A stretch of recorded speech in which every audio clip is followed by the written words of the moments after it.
Hey guys, welcome back to my channel all in one Tanvi vlogs. ఎలా ఉన్నారు అందరూ? నేనైతే చాలా సాడ్గా ఉండే ఆ రోజు. ఇది 15th రోజు వ్లాగ్ అన్నమాట. ఈ రోజుది కాదు. వారు వెళ్ళి ఆల్రెడీ 2 days అయిపోయింది. ఇప్పుడైతే కొంచెం బెటర్. ఆ రోజు అయితే చాలా అంటే చాలా బాధగా ఉండే. ఆయన వస్తున్నప్పుడైతే అసలు చెప్పకుండా వచ్చారు, సర్ప్రైజ్ ఇచ్చారు. చాలా అంటే చాలా హ్యాపీగా ఫీల్ అయ్యాను. నా ఆనందానికి అవధులు లేవు అప్పుడైతే. ఇంకా ఇప్పుడైతే నా బాధకి అవధులు లేవు అని చెప్పొచ్చు. ఇంకా ఆయన వెళ్తున్నారనగానే 2 days నుంచే ఇంకా చాలా బాధ అనిపించింది. 24 days లీవ్కి వచ్చారు ఆయన. అప్పుడే 24 days ఎలా అయిపోయాయో అసలు అర్థం కాలేదు. నిజంగా కళ్ళు మూసి తెరిసేలోపు అయిపోయాయి. ఇంకా ఆయన అక్కడ ఉన్నప్పుడైతే అసలు రోజులు గడవవు. ఆయన ఇక్కడికి రాగానే రోజులైతే త్వరగా గడిచిపోతాయి. ఏంటో వేములవాడకి మా పాప బర్త్డే అని ఇంకా అటు ఇటు మా అత్తయ్య వాళ్ళ ఇంటికి మా ఇంటికి తిరగడమే సరిపోయింది. ఇంకా ట్రిప్స్ వేసాం కదా, ఇంకా త్వరగా అయిపోయాయి రోజులైతే. వస్తున్నప్పుడే చెప్తారు, మళ్ళీ వెళ్ళేటప్పుడైతే నువ్వు బాధపడకూడదు అని. నేనైతే అంటాను కదా, అప్పుడు చూద్దాంలే వెళ్ళేటప్పుడు అని అంటాను. కానీ వెళ్ళేటప్పుడు మాత్రం అసలు కంట్రోల్ చేసుకొని సరే. ఇంకా మా వారు వెళ్ళిపోతున్నారు.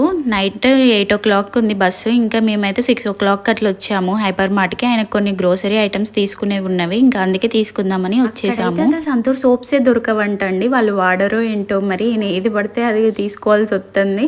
ఇక్కడైతే ఇంకా మంచిగా అన్ని తీసుకొని వెళ్దాం పదా అని చెప్పి తీసుకెళ్లారు నన్ను అయితే. ఇంకా ఆయనకి ఏమేమి కావాలో అన్ని అయితే సెలెక్ట్ చేసుకుంటున్నాం మేమైతే. ఏమేమి తీసుకున్నాం అనేది అయితే ఇంటికి వెళ్ళిన తర్వాత చూపిస్తాను. బిల్ ఎంత అయిందని కూడా చూపిస్తాను. ఇంకా మేమైతే ఇక్కడ అన్ని చూస్తున్నాము. ఆయన ఫేస్ చూపియొద్దంట, ఎందుకంటే ఆయన బాధగా ఉన్నారు. ఇంకా అందుకే ఆయన ఫేస్ కూడా చూపియట్లేరు. ఆయన ఎవ్రీ 3 monthsకి ఒకసారి అయితే వస్తూనే ఉంటారు. కానీ అయినా కూడా బాధ ఉంటుంది కదా. 3 months అంటే ఎవరు ఉంటారు చెప్పండి. చెప్పే వాళ్ళు ఎలా చెప్తారంటే 3 monthsే కదా, కళ్ళు మూసుకుంటే అయిపోతాయిలే అనుకుంటారు. ఆ 3 months ఏమో కానీ అసలు ఆయన వచ్చిన డేస్ అయితే కళ్ళు మూసుకోగానే అయిపోయాయి నిజంగా. ఎవ్రీ 3 monthsకి ఒకసారి వస్తారు. ఆయన వచ్చేటప్పుడు ఎంత హ్యాపీనెస్ తో వస్తారో, ఆయన వచ్చినాక మేము ఎంత హ్యాపీగా ఫీల్ అవుతామో, ఆయన వెళ్ళేటప్పుడు అంతకంటే డబల్ బాధగా ఉంటుంది. బట్ ఏం చేస్తాం, తప్పదు కదా. మా కోసమే కదా, మా ఫ్యూచర్ బాగుండాలి, మా పిల్లల ఫ్యూచర్ బాగుండాలి అని చెప్పి కష్టపడుతున్నాం. ఇంకా ఏం చేద్దాం, తప్పదు. ఇప్పుడు ఇలా మాట్లాడుతున్నాను కానీ 2 days ముందు చూడాలి. అసలు వెళ్ళొద్దంటే వెళ్ళొద్దని చెప్పి ఏడ్చాను చాలా. ఇంకా ఆయన సర్ది చెప్పారు నాకు. ఇప్పుడు వెళ్ళొద్దంటున్నావు, ఓకే వెళ్ళను, మరి ఇంట్లో ఉండి ఏం చేయను చెప్పు అని అడిగారు. ఏదో ఒకటి, అందరు ఏం చేస్తున్నారు నువ్వు కూడా అదే చెయ్యి, ప్లీజ్ వెళ్ళొద్దని నేను అన్నాను. అప్పుడు ఆయన ఏం చెప్పారు తెలుసా, ఈ 24 days నేను ఎంత మనీ ఖర్చు పెట్టానో అవన్నీ మనకి శాలరీ వస్తుంది కాబట్టి అనే ధైర్యంతో ఖర్చు పెట్టాను కదా. అలాగే ఇప్పుడు 24 days కళ్ళు మూసి తెరిసేలోపు ఎలా అయిపోయాయో 3 months కూడా అలాగే అయిపోతాయి. నేను ఇక్కడ ఉంటే మరి మనకి శాలరీ ఎలా, మనీ ఎలా, మన పాపకి డ్రెస్సెస్ కావాలన్నా, డైపర్స్ కావాలన్నా, హాస్పిటల్ కావాలన్నా ఎలా తీసుకొస్తామని అడిగారు. అవును, నిజమే అనిపించింది నాకు కూడా. ఎంత కష్టమైనా ఎంత బాధ అయినా పర్లేదు భరిస్తాము, కానీ ఎవరినైనా 1 రూపాయి అడిగినా వాళ్ళు లేవు అని చెప్తే మాత్రం అది మాత్రం తట్టుకోలేము అసలు. ప్రతిసారి ఎవరినో ఒకరిని చేయి చాచడం కంటే మనము కష్టపడ్డా బాధపడ్డా ఏదో ఒకటి మన ఫ్యూచర్,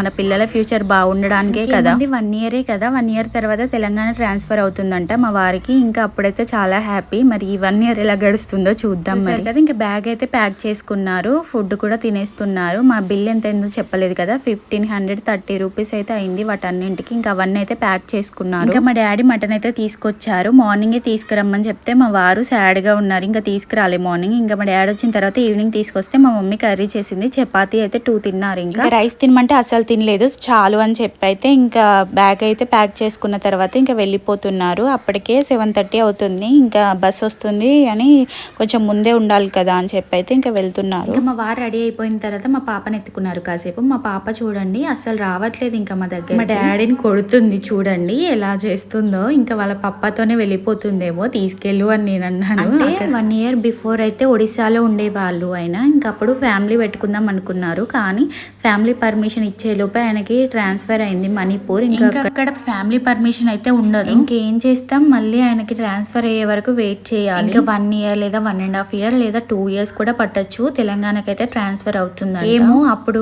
టైం ఎలా ఉంటుందో మరి, అప్పటి వరకు అయితే చూద్దాం. ఇంకా అప్పుడు ఎట్లా ఉంటుందో అప్పుడైతే చూసి డిసైడ్ అవుదాం. ఇంకా చూడండి మా తమ్ముడు ఎంత లాక్కున్నా బైక్ కి ఇచ్చినా కూడా రావట్లేదు. ఇంకా బైక్ పైన అయితే ఒక రౌండ్ వేశారు. మా పాప ఇప్పుడే రానంటుంది. ఇంకా ఊహ తెలిసిన తర్వాత నేను రాను పప్ప, నేను వెళ్ళను, నువ్వు వెళ్ళకూడదు పప్ప అంటే ఇంకా మా వారైతే అసలు వెళ్ళరు కూడా. అయినా ఆ లోపు ట్రాన్స్ఫర్ అవుతుందిలేండి. ఇంకా ఇప్పుడైతే కొంచెం బాధపడాల్సి వస్తుంది, కానీ ఇంకా అప్పుడైతే ఓకే, మన స్టేట్ లోనే ఉంటాం కదా. నాకంటే ఎక్కువ ఆ బాధ ఆయనకే ఉంటుంది లోపల. లోపల, కానీ నేను బయటికి చెప్తాను. ఆయన ఎక్స్ప్రెస్ చేయరు అసలు. ఇంకా ఎక్స్ప్రెస్ చేస్తే నేను ఇంకా ఎక్కువగా బాధపడతానేమో. నేనైతే మా పేరెంట్స్తోనే ఉంటాను కదా, ఒక 1 వీక్ అయితే సెట్ అయిపోతుంది. కానీ ఆయనతో పాటు వాళ్ళ పేరెంట్స్ ఉండరు, నేను ఉండను, మా పాప కూడా ఉండదు కదా.